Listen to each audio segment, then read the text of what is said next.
Hi everyone, welcome to CEO Meets. My name's Pip Wilkins. I am the Chief Executive of the BFA and I'm delighted to be joined by Louise Harris from Franchise Projects. Hi Louise, how are you doing? Hi Pip, really well, thanks. Hope you are too. So first and foremost, you have a really lovely kind of career in franchising, from franchisor to sort of franchise consultant. Talk to us a bit about your background in franchising and how you established Franchise Projects. Well, actually, I started franchising as a franchisee. So that kind of gave me an understanding of what being a franchisee really felt like, and the whole concept of how I learned things and how I absorbed information as a franchisee. And then my husband was a chimney sweep and we decided to franchise the business, and we decided that we would go and find out about what franchising really was. And we worked with some fantastic industry professionals who I now know are really well respected as well, to build our model and define what we did. So Wilkins Chimney Sweep was 15 franchisees. We launched in 2010, and then in 2018 we sold the business. And it's now under new ownership, and I wandered a little in the wilderness. I worked for a couple of other brands, which was a great experience. So one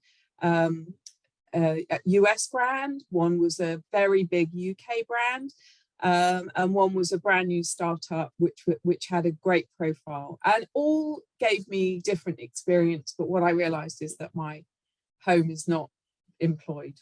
I really wanted the flexibility of working for myself, which is, of course, the whole tenet of franchising, that people really want to deliver their own business then and be in charge of their own destiny. And so with the concept of all of that, what I realized is that I also didn't want to be a franchise consultant. I don't want to do the whole picture. I don't have the skill set either, and I don't think working solely on my own that would have worked. And so I decided that actually I could add value in certain areas of people's businesses. So training, induction, helping people to define some of the process around what they do. Most prevalently, and really the thing that has gained the most traction since I launched, which has not been for very long, although the months tick fast, has been about the operations manual. And I seem to have captured some of the imagination of the people who are looking to review or revise their, or indeed write a whole new operations manual.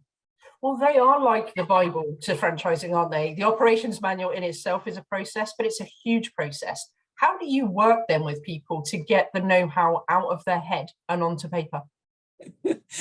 So it's a really great question, but it's a number of ways. So first of all, people actually have got quite a lot written down already. So some of it is a collation of the information that's already there.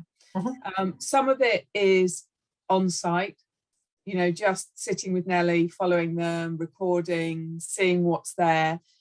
What's quite nice is actually being able to input too and say, can you tell me why you're doing that way? And watching someone go, I don't know why we do it that way. And actually we probably shouldn't, let's change it. But seeing different types of industry as well. I think, you mentioned about how important the operations manual is. What I have seen in the industry is that we spend as franchisors an inordinate amount of time right at the beginning building this amazing manual, recording everything that we do, how we're going to do it, what we want from a franchisee, what their expectations are, and all of this. And then we put it in a file and we shove it on a shelf, and we really don't make it work for us. It's, we might refer to it and say, did you look in the ops manual? But actually that's not a comfortable default position for people who are in service, really. You want to help people find the information. Often you find yourself telling it. So I wanted to find a way to actually change that up a little bit and make the operations manual work for a living, and actually be more current and updatable. And when you imagine that you've started out in the first place, so anything that I write for a startup company is going to change. It'll change because there's innovation, there's changes in legislation, but also franchisors get feedback from franchisees and they change up what they're doing. Yeah, it's a refining process, isn't it? Yeah, it really is.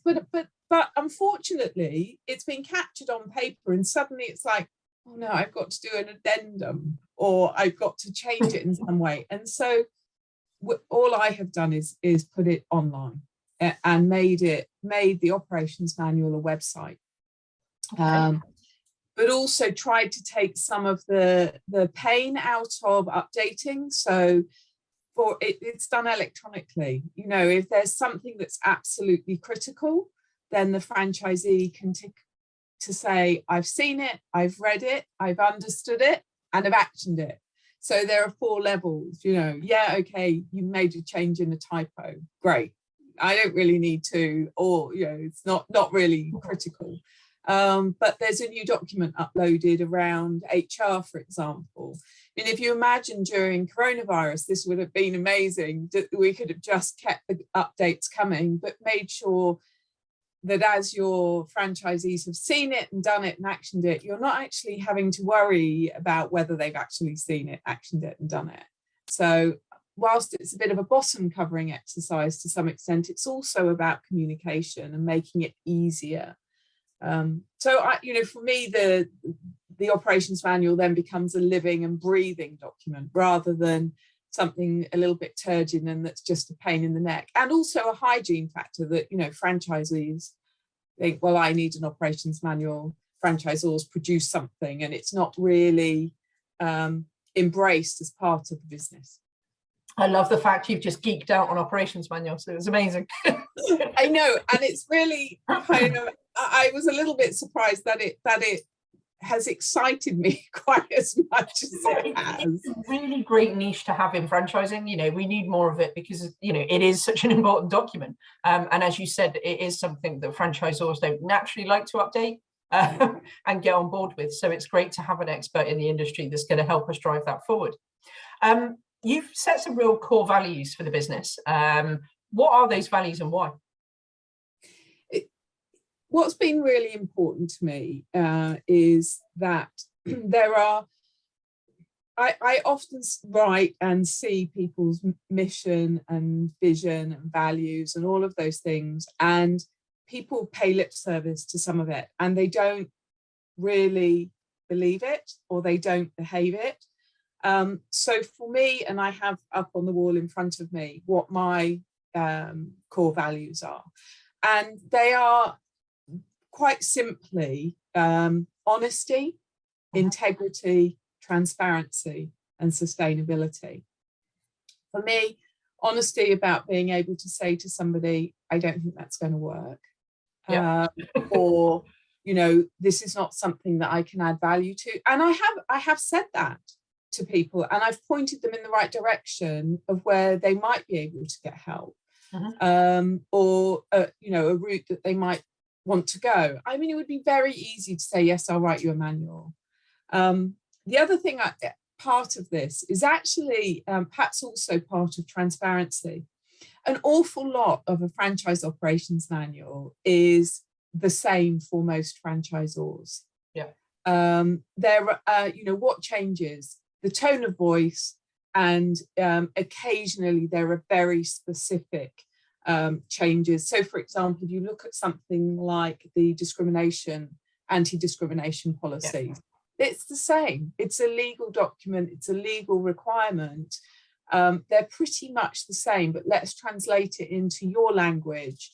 And I believe, you know, the honesty for me is around, let's just be honest with each other and explain that we have that as our core tenet. You know, we'll just cut and paste that. You have to read it, you have to be comfortable with it. But in honesty, I'm not going to charge you, you know, for 2 days' work to write something which I already have written. Yeah. And that's where integrity comes in massively, because precisely. There are people within this industry that would charge for something like that. Yeah. And, you know, I think probably people could point a finger at me and say, that's perhaps not the best business decision, that I should actually, you know, it's the old tenet around, you know, when you say it took me 10 minutes to replace a tap for a plumber, you know, it took me 10 minutes to replace a tap. I'm not paying you 150 quid. Well, hang on a minute. What you're paying me for is not the amount of time, it's all the learning and the know-how behind. But actually, because I'm working to help people get this online, and actually, I guess my long-term model is around a subscription model, I'm not interested in charging massive upfront charges for something which has taken me 10 minutes. You know, it really isn't. And integrity is core. For me, integrity about, does this business sit, does it have integrity? Are they recruiting franchisees ethically? What's their motivation for doing this? Is it just a tick box exercise? Or do they really, really want to deliver something of value to a franchisee? Transparency, I guess, again, that's all around honesty as well, but transparency in pricing particularly. One of the challenges where I when we set up was that I couldn't quite understand how much I was going to pay the professionals. I had interview upon interview where people said, well, we'll do this bit of work first, and then depending on what you're going to charge as a franchise fee, we might charge you this next. And I'm like, it shouldn't matter actually what I'm going to charge. You know, what you're actually saying to me is, if I don't charge very much, you're not going to charge me very much. Well, in that case, I'll launch at a very low fee. You know, I felt very uncomfortable with some of the pricing. For me, there is clarity always around pricing. So I want to be clear that, you know, what people are going to pay. And if there is extra work, let's talk about how that looks. Yeah. And sustainability is in part about, you know, using, I don't know, recycling and all of those things, which are really important to me, that not only do I do it, but I live it. But there's also, with sustainability, is we're going to write you an ops manual that has some longevity. Yeah. Also with training, for example, let me not just come in and deliver a training program for you, but let me train the trainers. One of the things that I find, and we've all seen it, you know, is people, they are brilliant at their jobs. They are absolute, they know it all, they know how it happens, they know how to do it, but they do not have a clue how to teach someone else to do that part of the job. So they might be brilliant in a head office operational role, but they need now to impart this information to that person in an energetic, enthusiastic, controlled fashion. And so I could go in and take what they know, put it into a course and deliver the course. But actually what I want to do is to work with individuals to help them to deliver the course. So take their subject matter and make it work. So actually, you know, teaching someone how perhaps to train something on a computer, so that the person sat opposite them isn't just sat there going, yeah, okay, I'll just have to look at this when I get home. I haven't got a clue what you're doing and I'm just going to have to wing it. But also helping them get outside their comfort zone, but helping to inform that initial induction and development. My background has always been training. So, you know, I spent 20 years in experiential education, and that's really what I've tried to bring to it. So that whole sustainability piece isn't about just going in and delivering something once. It's actually, how can you do this long term? So refreshing. I can't tell you. I mean, I normally ask more questions than this, but you've done yourself a really nice monologue. It was just really nice to see something that is refreshingly different from an advisor capacity, you know, where you can work with somebody, they can pick and choose which bits they need, and you can help them be better than they already are. We very much have an ethos that we want to leave people that bit better than we found them. So it's really nice to see that coming across in your business. I have one final question. I ask it to everybody. What would be your top tip if someone is looking to buy into a franchise now? what would be your key thing to tell them? Well, apart from please do have a conversation with me, because I would love to, engage it about how things might work. But I think the thing that has definitely stood me in good stead was interviewing a lot of franchise professionals, and picking somebody. There's a lovely saying which is get around good people, and I didn't really understand it until I got around some people who probably weren't quite as good. So it's actually, picking the right people to work with, but also, and I've seen this in a number of new franchisors, and I love it, by the way, is they network like crazy. Mhm. There are hundreds of people in our industry who are really willing to take you by the hand and, give you a push when you need it, but drag you along when you need it. And I've been accused of, in fact, somebody early on in my business said, how do you ever find time to turn up to all the networking? And I said, well, I get so much from it, partly because these people are my colleagues, but also because there's a wealth of amazing stories and great practice that by turning up and networking and hearing that, and actually just sometimes going, I don't know what to do now. When we had a real horror with a franchisee, sort of my own making, because I made a joke. It was completely appropriate in my view, and it just totally backfired. And this franchisee just took against us. And just to be clear, it was not racist or sexist. It just was a joke. And one day I might share.